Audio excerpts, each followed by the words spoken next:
Volontaire, le roi de Maki, mais avec tous les sacrifices qu'il fallait. On a vécu, on a aimé notre pays, on s'est battu pour que ce qu'il soit libre. Maintenant, ceux qui sont morts, nous devons honorer leur mémoire.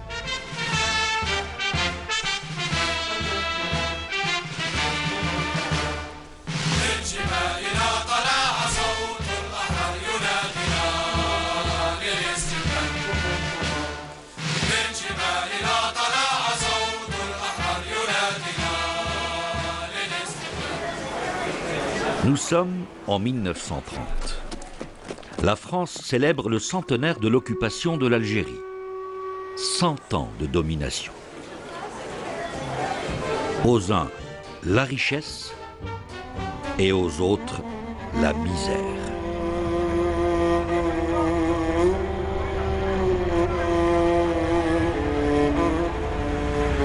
Au congrès de la Ligue contre l'impérialisme et l'oppression coloniale en février 1927, Messali El-Hadj déclare « Le peuple algérien, qui est sous domination française depuis un siècle, n'a plus rien à attendre de la bonne volonté de l'impérialisme français pour améliorer son sort.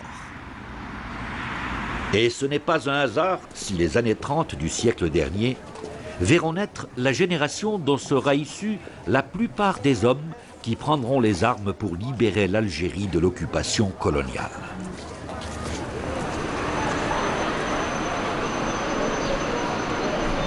Parmi ces valeureux patriotes, j'ai choisi de rencontrer 3 personnages ayant répondu en tant qu'étudiants à l'appel de la grève illimitée lancée par l'UGMA, l'Union générale des étudiants musulmans d'Algérie, un certain 19 mai 1956. Tous les 3 finiront par rejoindre les rangs des combattants de l'ALN-FLN. Abdelalim Medjaoui, né en 1935 à Tlemcen, il prend le maquis dans la région d'Akbou, en zone 3. Zulika Bekadour, né en 1934 à Oued-Lili, près de Tiaret. Elle rejoint le réseau du FLN-ALN dans la ville d'Oran, en zone 5. J'étais obligée de recommencer mon bac. Youssef Khatib, né en 1932 à Chlef, il prend le maquis dans le massif de Temsguida près de Médéa, en zone 4. Il finira par diriger la Wilaya 4. Mais quel a été le parcours depuis l'enfance de nos 3 personnages, évoluant dans les conditions de l'époque marquées par le sort réservé au peuple algérien colonisé?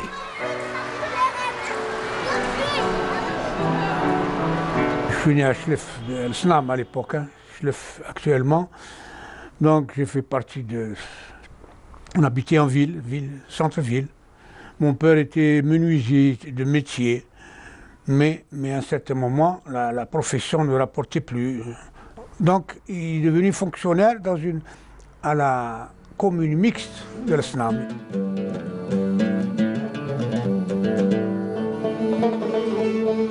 Quand je suis arrivé à Russie, les gens ne vivaient pas.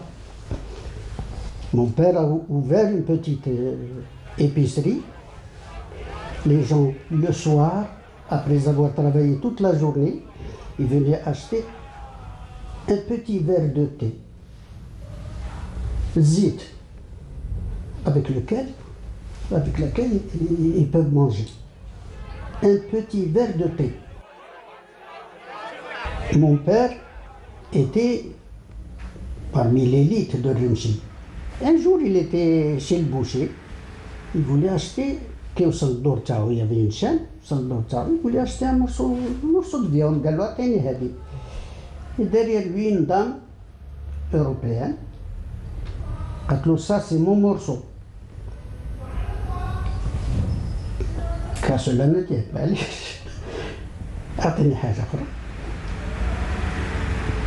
Malgré ça, il a été convoqué par le hakim. قال له تزيد تعاود هذا الشيء، قال له ما درت والو، قال له تزيد تعاود هذا الشيء ننفيك. Les gens ne savent pas qu'est-ce que c'est que le colonialisme dans un pays qui m'a Rumshi. D'abord, on vivait pour la plupart dans des quartiers séparés. C'est valable comme ici. Ici, j'ai vécu, quand je suis arrivée au Ruisseau, on n'était pas loin de Bellecour, qu'on traversait. Donc, on vivait dans cette communauté. Le reste ne nous importait pas. Moi, je pouvais rentrer rue des Douches, Michelet à l'époque, mais je n'apparaissais pas parce que je n'avais pas le type. On ne voyait pas d'arabe, mais ça nous paraissait presque normal. Quand on vit, quand on est dans une situation, on finit par l'accepter.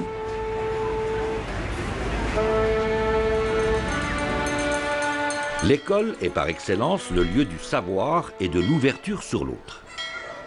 Mais pour l'Algérien indigène, ce fut le contact brutal avec l'injustice et la ségrégation qui ne tardera pas à aiguiser la conscience anticoloniale. Mon père, il était derrière moi. Moi, quand j'ai amené mon cahier de classe, il dit j'ai ben chouf. Mais un mot de français. J'ai dit wesh. Alors moi j'ai essayé de le traduire, etc. يكتبها بالعربية وانا aïe. Qu'est-ce qu'il va dire mon maître? J'étais complexé. À 6 ans, arriver à l'école et voir une enseignante âgée. En plus, nous avions de bonnes relations avec les Juifs. Je dis que la meilleure amie de ma mère était une Juive. Elle s'appelait Aïcha, de surcroît, un prénom arabe. Et celle-là, elle m'a mise à l'écart. Alors, comment j'ai réagi? La seule solution pour moi, c'est sans en parler à ma mère, qui était pourtant très attentive, je faisais l'école buissonnière. Personnellement, j'ai suivi le primaire, l'école. D'abord, j'ai fait l'école maternelle. À l'époque, elle existait. À 5 ans, j'étais à l'école, ma primaire, à l'école allemande. Et là aussi, je peux citer un premier événement, lequel il y avait une école. L'entrée principale est la même pour les Algériens et les Français. Mais à un certain moment, il y avait la cour pour les Français, il fallait passer une petite porte, et la cour indigène. Donc séparation déjà à cette époque. À l'école primaire, il y avait déjà ce sectarisme. On l'a senti, mais on ne pouvait rien faire d'autre. C'était l'apartheid, on n'avait même pas un échange de paroles dans la classe. Et ça, je l'ai eu, c'est les Français à qui j'en parle sont surpris. Ils me disent, mais enfin, écolière, on ne se parlait pas. C'était vraiment l'apartheid, mais on n'en souffrait pas, parce qu'on vivait entre nous. Ayant passé ce certificat d'études, je pouvais continuer dans le seul collège qui existait, le collège moderne. Mais déjà, l'examen de 6e, à l'époque, c'était un premier barrage pour les Algériens, pour les musulmans, à l'époque. C'est le directeur, il m'a fait passer le certificat, et puis mes camarades français, ils ont passé le concours de 6e pour monter au lycée, au collège de Slam. Puis mon père سمع باللي الاخرين طلعوا يعني قال لي وانت كيفاش قلت لهم ما خبرنيش راح يشوفوك قالوا je savais pas qu'il voulait monter au lycée. J'ai échoué en juin, premier bac. Mais comme en tant qu'à l'époque on était considéré comme français musulmans, à l'époque on pouvait se présenter en France. Donc ayant échoué en juin, j'ai déposé un dossier en France, à Montpellier. Pourquoi Montpellier? Parce que j'avais un cousin qui était déjà étudiant. Donc j'ai passé mon bac, premier bac à Montpellier, où j'ai réussi avec mention assez bien. À Alger, il y avait certainement un blocage pour les Algériens, c'est connu. Nous étions d'abord, comme disait Evelyne Lavalette, vous étiez pour nous, vous étiez invisible. C'est le qualificatif qu'elle employait. Oui. Toute la société algérienne était invisible. Oui. Et elle l'a vécu. J'ai pris conscience de ce côté invisible quand j'ai eu des échanges avec Evelyne. Mon père, comme beaucoup d'intellectuels à l'époque, c'est un intellectuel digne, toujours défendu sa personnalité, mais digne dans la soumission. Et pas du tout حط المشكل تاع يتنحى الاستعمار هذا. جمعية العلماء ça correspondait bien. La dignité nationale, ماذا بينا un peu plus de droit, un peu plus de هذاك والدين تاعنا ما تدخلوش فيه.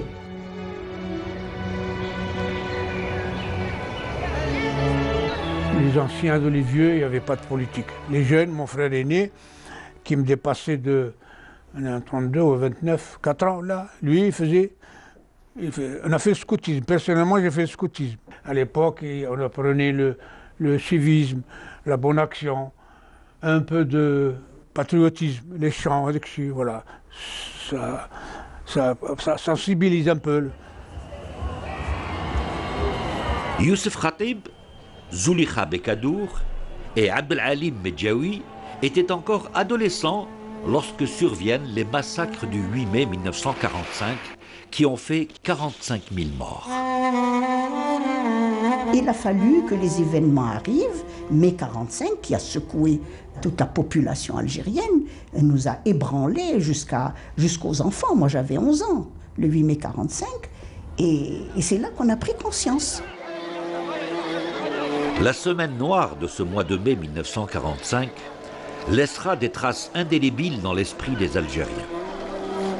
Elle poussera les plus modérés d'entre eux à combattre pour l'indépendance de l'Algérie. Personnellement, je n'étais pas dans un parti. Je ne faisais pas de politique. Je faisais beaucoup de sport à l'époque, oui. Mais j'ai été sensibilisé par certains événements.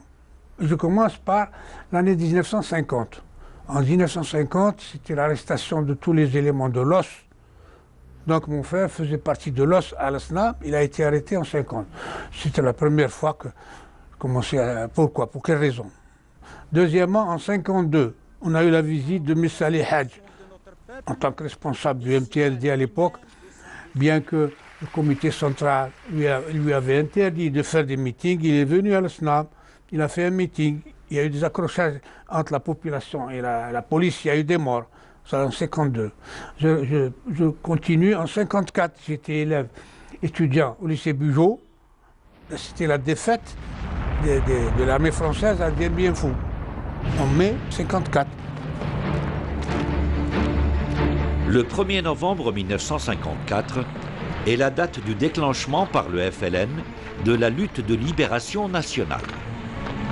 La révolution est lancée partout sur le territoire algérien. À cette date, le FLN entre dans l'histoire. Zulekha Bekadour avait 20 ans. Alors que c'était donc le 1er novembre 54, j'étais au lycée à côté de la Croix. Et puis après, on était prêts. Je crois que le climat ambiant voulait qu'on s'implique malgré nous. On était tous prêts à faire n'importe quoi. La guerre était déclarée. Du 1er novembre 54 à 55, ça faisait qu'un an. Alors nous étions enthousiastes parce qu'enfin on découvrait que quelque chose se passait. En réaction aux actions du FLN, la répression de l'administration coloniale est féroce. Le fossé se creuse davantage encore entre les Algériens et l'occupant français. Medjaoui Abdelalim assiste à l'arrestation de son père. Il décide de rejoindre le maquis. Quand je suis rentré en première année de médecine, j'étais encore décidé à faire ma médecine parce que j'avais réussi brillamment le PCB. Je ne pensais pas du tout aller au maquis. Puis après, ils ont arrêté mon père. Et mon père, il n'a jamais été révolutionnaire, mesquin. J'étais désemparé. Je suis arrivé à Ndenakash, je lui ai dit, je ne fais plus d'études. Qui fait-je? Je ne fais plus d'études, je vais au maquis. واش بيك؟ قلت له حكموا بابا خاطيه. دونك ميم اللي خاطيهم يعني وانا وعلاش تبقى خاطيني؟ نطلع للماكي قال لي اتو سي تو دو الي او ماكي انا نوصلك. قال لي ريست ترانكيل جو في تونفويي كيك شوز. انا جيت نجري لهنا لا سيتي وخبرت يوسف قال لي راني معاك. C'est par Abdelalim qui connaissait le docteur Nakash, qui est venu souvent à Alger. On était à la cité universitaire de Benaknoun à l'époque. Il est venu même dans ma chambre pour nous apprendre les petits gestes de petite chirurgie, des injections, tout ça. Pourquoi se préparer pour aller au maquis. au Maquis. Pourquoi? Parce qu'il y avait une guerre, donc il y avait une armée, il y a des blessés, et voilà. L'objectif a été, avant la grève, déjà se préparer pour aller. La première personne du FLN que j'ai connue, c'est Madame Fissa Hamoud. À ce moment-là, on est rentré au FLN par la grande porte de Youssef. Tu vois, alors Guetli, on va faire un travail. Je sais que tu veux aller au Maquis, mais le docteur Nakash a dit que tu savais faire telle et telle et telle chose. On va organiser ça ici. Est-ce que tu es d'accord? Bien sûr, je suis d'accord. À partir de l'année 55, on se préparait, on était volontaire pour le Maquis. Étant donné qu'on était étudiant en médecine, qu'on avait fait des stages un peu accélérés avec le docteur Nakash, on avait quand même une petite base de petite chirurgie. Donc on était volontaire pour rejoindre le Maquis, mais avec tous les sacrifices qu'il fallait. Donc Nakash avait convaincu Abben de faire une école de formation pour tous ces jeunes qui veulent monter au Maquis, avant même qu'il y ait la grève. Il y a beaucoup de jeunes, moi j'ai quelqu'un sous la main qui peut vous aider à faire ça. Et c'est comme ça qu'on a installé l'école, etc. Mais on ne faisait pas que ça. On ramassait les médicaments, on essayait de gagner les étudiants, nos amis. Moi, j'ai gagné des étudiants communistes, et après, on les met à la disposition. L'organisation, un guide, où ils à l'endroit où la direction a décidé qu'il y avait besoin de médecins. Suite à l'appel de Abben, avec un tract, le 1er avril 1955, où il demandait, c'était l'appel de la LN au peuple, où il expliquait l'objectif de la LN, de la révolution, que le peuple devait aider la révolution, et il s'adressait à tous les Algériens. Donc les premiers qui ont créé une association, l'UGMA, les étudiants, premier congrès à Paris, en 1955, ils ont créé l'UGMA, l'Union Générale des Étudiants. Il y a eu un problème pour le M musulman, finalement c'est l'UGMA. Mais l'UGMA, il y a eu des luttes entre étudiants algériens, et notamment les communistes qui disaient, on va appeler ça, d'ailleurs ils ont commencé à créer une section, l'association générale des étudiants, la GEAP, et à Paris, la GEAP. Alors, Ben Yahya, Belid Abdeslam, Reda Malek, etc., ils ont dit on ne peut pas l'appeler comme ça. Il va falloir faire la différence avec les étudiants l'Ukhrin. Parce qu'ici, chez nous, on est mélangés, étudiants européens et étudiants algériens. Et qu'est-ce qui nous différencie? C'est l'islam. C'est notre culture. C'est pas la religion, c'est la culture. Je raconte que quand je suis rentrée à l'université, le premier étudiant qui m'a contacté, c'est Amara Rachid. Et c'est Ben Batouche. Et c'est Ben Batouche qui est venu m'annoncer, après les élections pour la constitution du bureau, j'étais ici à la bibliothèque, je préparais un exposé, il est venu m'annoncer que j'avais été élue avec la majorité des voix. Et je me souviens du chiffre 88. Amara Rachid, qui était dans la même promotion que moi, en propédeutique lettres, il ne suivait pas les cours, il était l'agent de liaison et le conseiller d'Abben. Et je suppose que c'est Abben qui avait donné des instructions pour qu'on fasse participer les filles, pour qu'il y ait des filles au bureau. C'est comme ça que nous avons été 2 jeunes filles au bureau de l'UGMA. La deuxième, c'est Hafsa Biska. L'année 1955 est marquée par la montée en cadence des actions du FLN. Une vaste offensive menée par Ziroud Youssef dans le nord constantinois donne lieu à une répression inouïe de l'armée française. Le massacre sans distinction d'hommes, femmes et enfants fait 12 000 morts parmi la population algérienne. Dans la même année, la question algérienne est inscrite à l'ordre du jour de l'Assemblée générale des Nations unies. À ceux qui se demandent avec envie. Les événements s'accélèrent. En mars 1956, la France vote la loi dite des pouvoirs spéciaux. Les pouvoirs de police sont transférés aux militaires. Dans la foulée, des zones interdites sont créées à travers le territoire algérien. Toutes les couches de la population algérienne sont frappées de nombreuses disparitions. Les étudiants et les lycéens ne sont pas épargnés. Il y a eu le remue-ménage de l'université, très vite, hein, dès que la section d'Alger de l'UGMA s'est constituée. À ce moment-là, on était pris par les occupations. Oui, après, on suivait les cours. D'ailleurs, les cours étaient arrêtés. Ça a été l'année fin. Le bureau a été constitué en décembre 1955. Après, on a eu la grève du 20 janvier 1956, oui. Hein, qui était quand même une prise de position. D'ailleurs, elle est reprise dans le tract de la grève. L'engagement des étudiants dans la Révolution est désormais total. L'appel de l'UGMA à la grève générale pour le 19 mai 1956 ne va pas tarder à être lancé. À la réunion de la section d'Alger tenue au Cercle du Progrès, juste en face, il y a un débat sur la grève, oui ou non. Il y en a qui étaient pour, d'autres contre. Mais finalement, la décision a été générale, il fallait faire grève. Il fallait faire grève. Mais il y a une étape en plus qui dit grève, il fallait rejoindre la LN. Voilà le problème qui s'est posé à l'époque. Donc, en ce qui me concerne la cellule où j'étais, il n'y avait pas de problème à se préparer. Donc, juste après la grève, j'ai rejoint le maquis. Qu'est-ce qui a déterminé là? C'est la disparition de l'étudiant Hadjadj.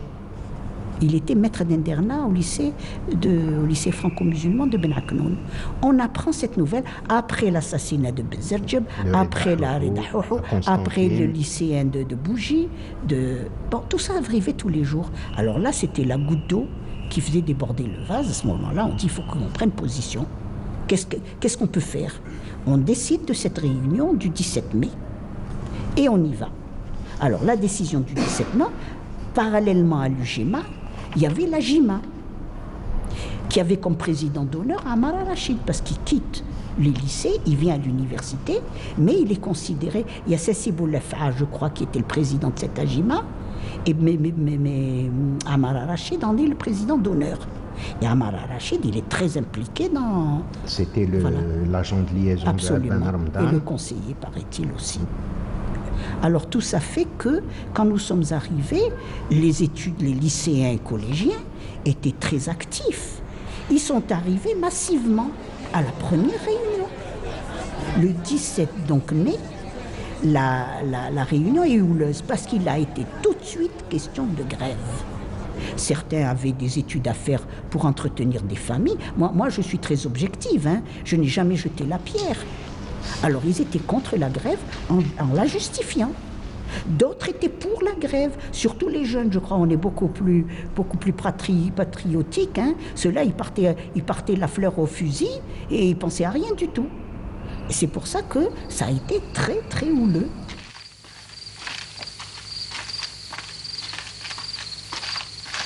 La guerre, elle se faisait depuis 1 an par des djounoud analphabètes pour la plupart, et nous, l'élite instruite intellectuelle, elle allait récupérer une guerre à laquelle elle n'a pas participé. C'est ça le contenu du tract. Oui. Bon, à mon avis, il a très certainement été rédigé.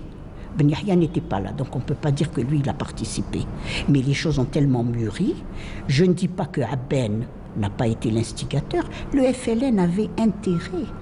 Il y avait d'abord l'UGTA qui avait été créé. Oui. Après l'Union des commerçants algériens. Oui. Alors, et puis lui, il était l'élément unificateur. Et il manquait l'élite intellectuelle. Et comme il avait autour de lui des étudiants très engagés, très motivés, c'était facile. Donc, la décision, elle a été prise avec des étudiants qui sont venus l'expliquer et l'annoncer. Moi, Evelyne, elle m'a dit après coup, moi, c'est Ben Youssef Ben Khadda qui m'a donné un stencil à taper. On lui a donné ce qui prouve que le CCE, qui à l'époque était composé de Abben Ben Mehdi était encore là, plus Ben Youssef Ben Khadda, c'est eux qui rencontraient les étudiants. Ça s'est préparé lentement. C'est pas venu comme ça du jour au lendemain. Alors, quand j'imagine, hein, c'est avec du recul, mais ça c'est ce que je pense moi, hein. Maintenant, quand j'ai vu comment les choses ont évolué, j'imagine que Abben a dit c'est le moment. Il a exploité la disparition de Hadj, qui n'est pas mort en fait. Après, on a appris qu'il avait été épargné. Alors à ce moment-là, les étudiants étaient chauffés à beaucoup d'émotions.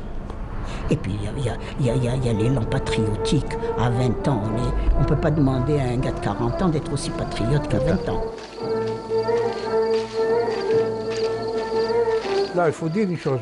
Pour la grève, tous les étudiants ont fait grève, aussi bien en Algérie qu'en France. Grève. Mais très peu ont rejoint le maquis. Et parmi ceux qui ont rejoint le maquis, la minorité qui a rejoint le maquis, la plupart c'était des étudiants en médecine. La grève, ça a rehaussé les positions du FLN, parce que il y a eu un plus gros impact à mon avis, mais c'est énorme quand lycéens, collégiens, écoliers décident de rejoindre le maquis. Et ils l'ont rejoint par leurs propres moyens. Ils sont partis sans encadrement. Puis en plus, le FLN a été effrayé, les maquis qui n'étaient pas préparés. Ils leur ont demandé d'aller faire leurs preuves dans les villes.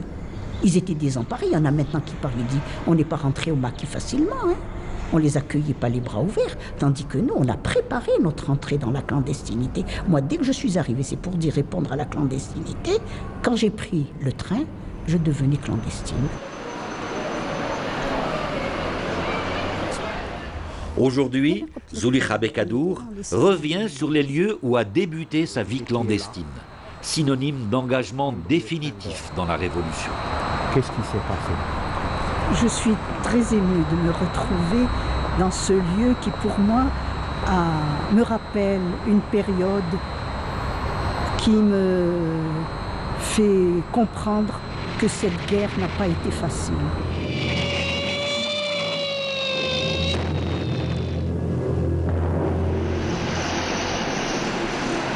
Le 19 au matin, j'ai pris le train pour Oran, puisque je devais me rendre dans ce qu'on appelle maintenant la Wilaya 5 et qui était à l'époque la zone 5, dirigée par l'Arbi Ben Mehdi. Et celui qui a été mon responsable, c'était son adjoint, Hadj Ben Allah, à partir de juin 56. Car avant cette date, j'ai été formé par le docteur Naqash. Tout de suite après la guerre, préparez-vous. Oui, destination à l'époque la Kabylie, la zone 3. C'était pas encore les wilayas. Je prépare un sac au dos avec tout le nécessaire pour la petite chirurgie, des petits instruments, le stéthoscope, des médicaments. J'ai pris mon appareil photo parce que j'aimais beaucoup la photo. Dernier moment, dans le changement de programme, il faut aller sur Médéa, maquis de Médéa. J'ai été accueilli par le responsable, donc l'adjoint de Ben Mehdi, qui est Hadj Ben Allah. À ce moment-là, lui a prévenu ma mère pour la tranquilliser. Parce que c'était quand même, ça c'est un point important qui m'a marqué, c'est que les responsables du FLN à l'époque, c'était des hommes qui avaient conscience que des filles qui quittaient leur milieu familial à 20 ans, on allait à l'aventure. Et pour nos familles encore plus. Eh bien, il a pris le soin immédiatement. Il connaissait la maman? Pas du tout. Comment il l'a connu? Ah ben il l'a connu. Ah ben c'était pas difficile. Hein. Le FLN était très bien organisé. Le FLN m'a pas expédié en Oranie comme ça. Ils avaient l'adresse de ma famille et ils savaient tout sur moi. Surtout que j'étais membre du bureau. J'étais pas une des dernières lycéennes et collégiennes.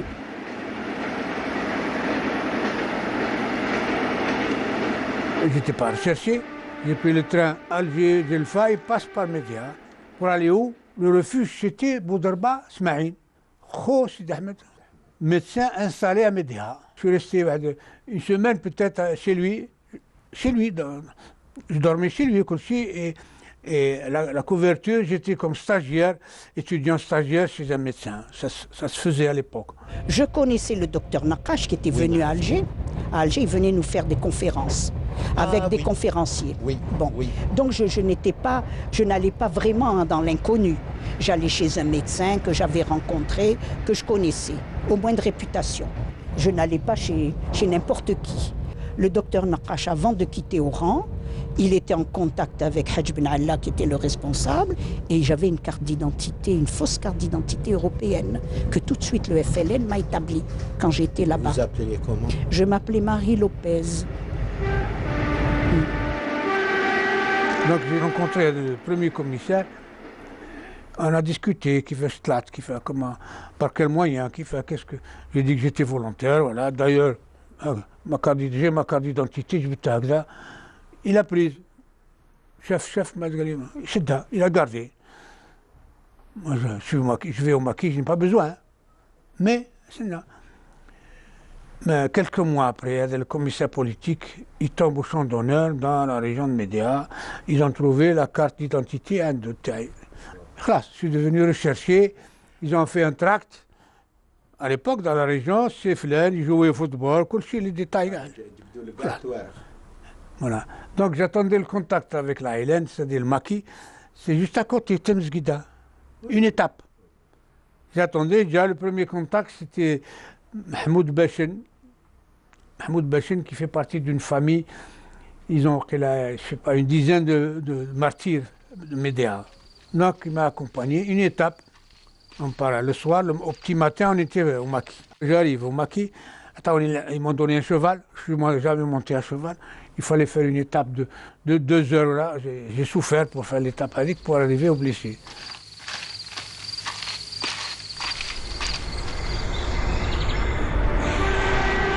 Hadj Ben Allah, vous l'avez rencontré comment? Eh bien, je l'ai rencontré dans un petit immeuble de 2 étages qui appartenait au militant Sibrahim Haït Ammar. J'étais affectée à ses côtés. Je suis restée avec lui. Pour quelle mission? Ah ben, la mission, c'était agent de liaison et secrétariat. Alors, je faisais les liaisons à Oran, c'est-à-dire que lui, il ne bougeait pas, il ne sortait pas. Il était membre de l'OS et il était recherché depuis 1947. Il a fait 3 ans de prison, comme presque tous les membres de l'OS qui avaient été arrêtés. Et quand il a été libéré, en 1950, à ce moment-là, eh ben, il était engagé et il a fait partie de tous ceux qui ont déclenché le 1er novembre 1954 aux côtés de Hadj de Ben Mehdi.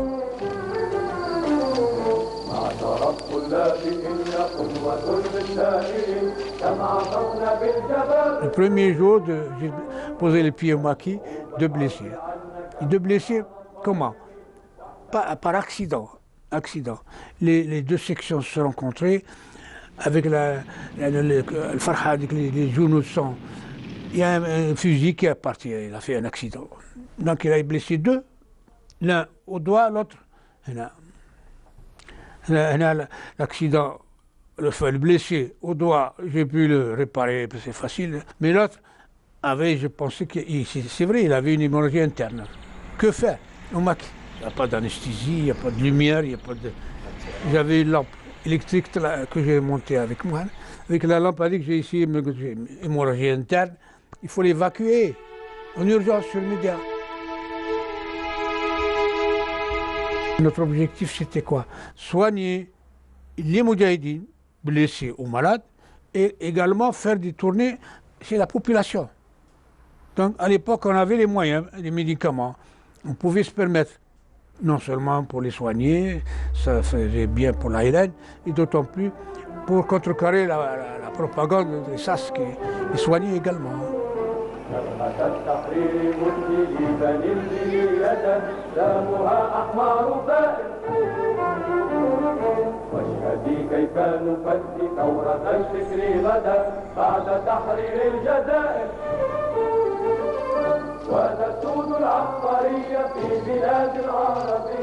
Première grande opération 11-4, parce qu'on appelle toujours zone, jusqu'au Congrès à ce moment. C'était cette opération à Louzana. À Louzana, pourquoi? Parce que c'est une zaouia qui avait accepté dès le départ le FLN et la Hélène qui vivaient chez eux et où c'était comme qui m'a goûté centre de formation. Les jeunes qui sont montés, surtout de Médéa, étaient là pour formation politique. Donc voilà, l'opération a duré peut-être 24 heures. Mais là, on a eu des pertes. Les pertes, Amar Rachid, qui avait un pistolet, il a tiré. Arrestation de 3 jeunes filles, Myriam Belmihoub, Bazi Safia, Fadela Mesli.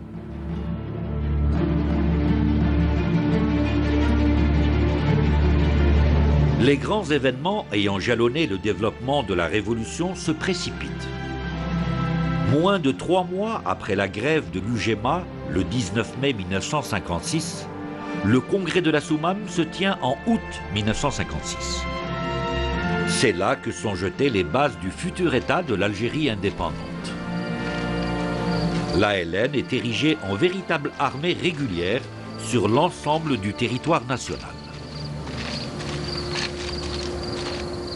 En octobre de la même année, a lieu le détournement par l'armée française de l'avion des chefs historiques de la Révolution. Ahmed Ben Bella, Mohamed Khider, Houssine Ait Ahmed, Mohamed Boudiaf et avec eux, Mostafa Lashraf. Tout de suite après l'arrestation des 5, l'avion, l'arraisonnement, Oui. le CCE était inquiet. Il voulait prévenir Hadj Ben Allah parce qu'on les arrêtait avec des documents. Et on craignait que dans ces documents, on découvre certaines... Donc tout de suite, Evelyne ne pouvant pas venir personnellement, elle a chargé son amie Jacqueline, qui n'était pas militante, de venir apporter l'information qu'elle a remise à Denis Plat. Mais comme par hasard, elle a passé la nuit chez moi. Et c'est un malheureux hasard, parce que le lendemain, au moment où elle devait se lever pour prendre le train, le premier train d'Oran sur Alger, on nous a arrêtés toutes les deux. Et alors le commissaire Bordier, je me souviens de son nom, celui qui a forcé la porte, qui est arrivé, j'ai hurlé. Quand on a forcé qu'ils sont rentrés, ils s'imaginaient qu'ils allaient trouver Hadj Ben Allah et toute une armada de militants. Ils se sont trouvés devant 2 jeunes filles. Alors ça les a surpris. À ce moment-là, moi je hurlais, je criais au viol assassin. Le commissaire. Alors il s'attendait, bon, j'avais un type européen. Il ne savait pas qui j'étais. L'autre était blonde, visiblement française. Ils ne savaient pas ce qui leur arrivait. Bon, ils avaient arrêté Denise, qui aussi, elle était française. Papier noir. Alors, Bordier me présente sa carte d'inspecteur. Un grand bonhomme. Il me dit, je suis officier de police. S'il vous plaît, allez vous habiller. Changez de vêtements. Alors, on nous a isolés. C'est là, en plus, que j'ai dit à Jacqueline Orengo, j'ai dit, tu dis que... Nous, c'était pour gagner du temps. Absolument. Mais comme personne ne savait que j'étais arrêtée, c'est comme ça que Hadj Ben Allah a été perdu, parce que personne ne lui a dit que j'étais entre les mains de la police. En janvier 1957, le FLN lance une grève générale de grande envergure. L'objectif est de montrer, à la veille d'un débat à l'ONU sur la question algérienne, que le FLN est en mesure de mobiliser pacifiquement le peuple algérien pour l'indépendance. Le mouvement rentrera dans l'histoire sous la dénomination la grève des 8 jours.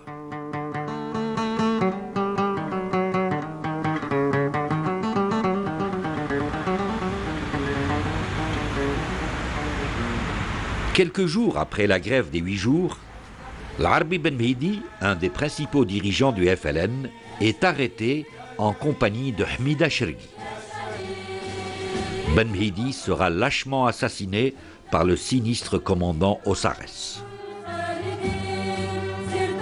J'ai pas dormi pendant une semaine. Il faisait du bruit. Bon, il me réveillait à n'importe quelle heure. J'étais entre leurs mains toute la journée. Bon, il me frappait, mais ça, c'était pas ça le plus dur. Mais ce qui m'a beaucoup frappé, puis j'avais des hallucinations. J'entendais des voix. J'avais mal, j'avais la tête, j'avais l'impression que j'avais comme des explosions dans mon cerveau. Et puis à la fin, je souffrais tellement. On était en décembre, ils ont oublié de m'enlever le foulard. Je souffrais tellement que j'ai serré le foulard. Je me suis mise à râler. Et mes sœurs qui étaient à l'extérieur, elles ont entendu mes râles. Elles ont appelé la police et bon, ils m'ont ranimé. Ils sont arrivés. Ah, vous êtes tombé dans les pommes. Ah oui, je m'en souviens même pas. Mais ce dont je me souviens, c'est que tous les soirs, on me montait et que le commissaire Bordier me reprochait les propos que j'ai tenus quand ils nous ont arrêtés au viol assassin. Et on m'obligeait à boire l'équivalent d'un demi-litre de café noir sans sucre. Et j'avais ça dans l'estomac, tous les soirs. À Oran, c'était une cellule condamnée à mort. Alors sa particularité, c'est qu'elle était peinte en noir. On nous a entassés dans une cellule exiguë pendant un certain nombre de jours. Le nombre, ensemble, oui. Alors moi, j'avais pas de DTT sur la tête pendant les jours, peut-être une semaine, je ne sais pas le nombre. Mais moi, j'étais complètement out. Hein. Je n'avais pas du tout la notion du temps à l'époque. Mais je sais qu'on nous a isolés. Et puis après, à Maison Carrée, on a eu aussi les mêmes droits au même régime. Donc 57, les Français, ils ont créé des contre-maquis, et ça ne suffisait pas, ils ont déplacé les populations en créant des fameuses zones interdites. C'est 57. 58, pour moi, c'est la guerre psychologique. C'est-à-dire, ils ont inondé le maquis avec les tracts. Tous les jours, là, ils lançaient des milliers de tracts qui comportaient quoi? Et dénigrer et critiquer les responsables extérieurs, voilà comment ils vivent, pour démoraliser le... Non. Et puis, 58, n'oubliez pas, De Gaulle arrive au pouvoir. Octobre 58, c'est la paix des braves. Donc, je peux dire en 58, il y a eu un fléchissement, il y a un découragement, oui. Il y a eu des ralliements, oui. Ça, c'est la vérité.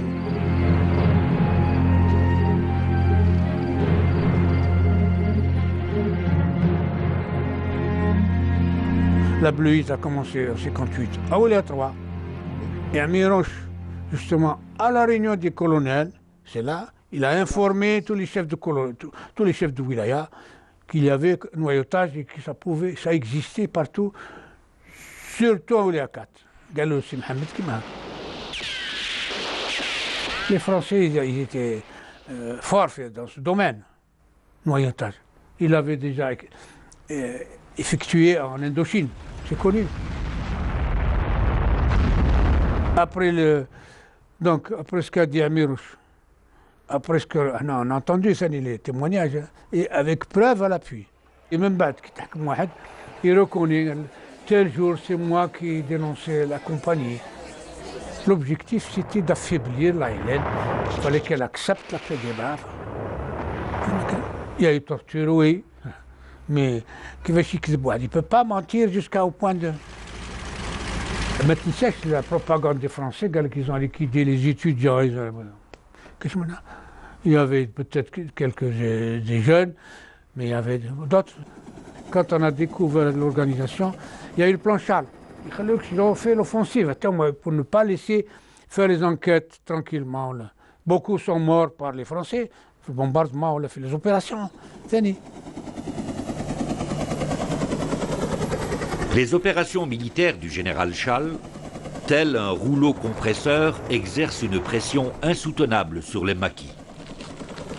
L'acheminement des armes à partir de l'extérieur se raréfie. Coup sur coup, l'ALN perd 3 de ses colonels responsables de wilaya historiques. Amirouche de la wilaya 3 et Silhawes de la wilaya 6. Le colonel Bougara, chef de la wilaya 4, tombe en martyr à son tour au mois de mai 1959. Bougara, ça a été un grand homme, un grand révolutionnaire, des qualités. La wilaya 4 a reçu beaucoup de jeunes. Lesquels? Ceux qui ont fait grève après la grève des étudiants, ceux qui ont rejoint après la grève des 8 jours, le 28 janvier 1957. Et également tous les jeunes des maquis, des montagnes qui étaient volontaires. Donc la wilaya 4 s'est retrouvée avec un grand nombre de jeunes. Et jeunes, par rapport à l'âge. Deuxièmement, c'est des jeunes lycéens ou de ce niveau, sans aucune formation. Et là, le génie de Si Mohamed, il a compris que ces jeunes, une fois formés, ce sera les futurs cadres de la révolution. Et c'est ce qui s'est passé. Les jeunes arrivaient, l'école de cadres, pour nous, c'était les unités de combat. Le commando ou le katiba, ce qu'on appelait katiba. Le jeune, il rentre là, il est formé militairement, parce que une unité de combat. Et politiquement, pourquoi? Parce qu'il y avait, dans chaque unité, il y avait un commissaire politique. Donc pour nous, le commando ou le Katiba était considéré comme école de cadre. Et c'est ce qui s'est passé. Ces jeunes, ils ont été formés sur le terrain. La révolution leur a fait confiance. Ils ont été à la hauteur face à l'armada, les responsables de l'armée française, les généraux, etc. Ils ont été à la hauteur. Malheureusement, en Gouloum, la majorité sont morts au combat.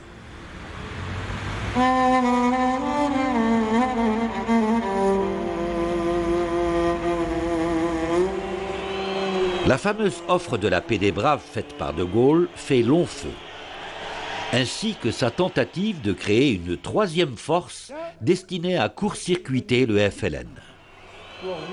Après moult péripéties, une seule alternative s'impose à De Gaulle.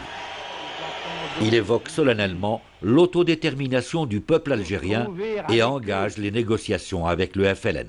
Une fin honorable. Des pourparlers sont engagés qui aboutiront à la signature des accords d'Évian. Le cessez-le-feu est proclamé le 19 mars 1962. C'est alors que l'OAS des ultras de l'Algérie française se lance dans des actions désespérées et une politique de la terre brûlée. En même temps que l'assassinat d'Algériens isolés, des bâtiments publics sont attaqués. La bibliothèque de l'université d'Alger est incendiée. Pendant 3 jours, le bâtiment a brûlé sans que les pompiers interviennent. Ça, les gens ne le savent pas. Et on a eu d'ailleurs, les photographes ont eu le temps de filmer. Et on a encore des images de, de cet incendie, qui est très émouvant. Moi, quand je vois les flammes, tous les autos d'affaires sont terrifiants. C'était un peu pour l'OAS de prouver qu'ils devaient laisser la terre brûler. Alors ça, c'est le dernier acte qu'ils ont pris pour prouver leur dépit. On quitte ce pays, mais on ne laisse rien. La terre, il faut la brûler, laisser aucune trace, surtout de connaissance.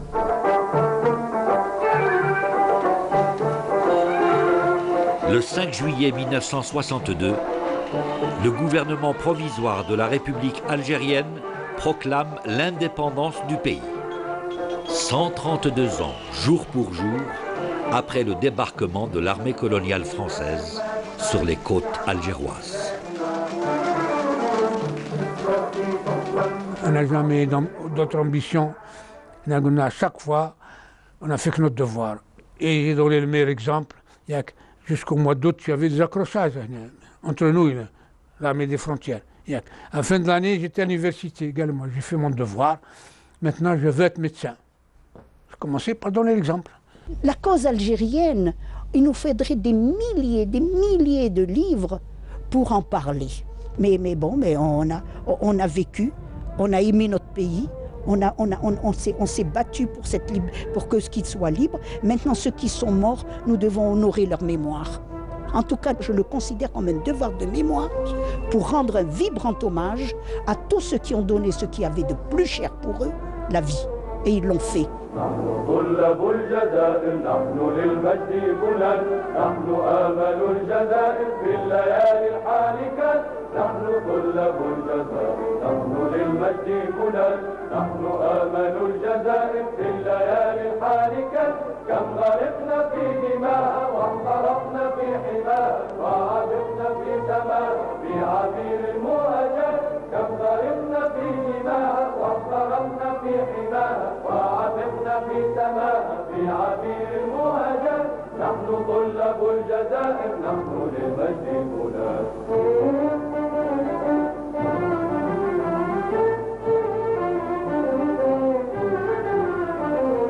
فخذوا الأرواح منا واجعلوها لا بلاد واصنعوا منها الجزائر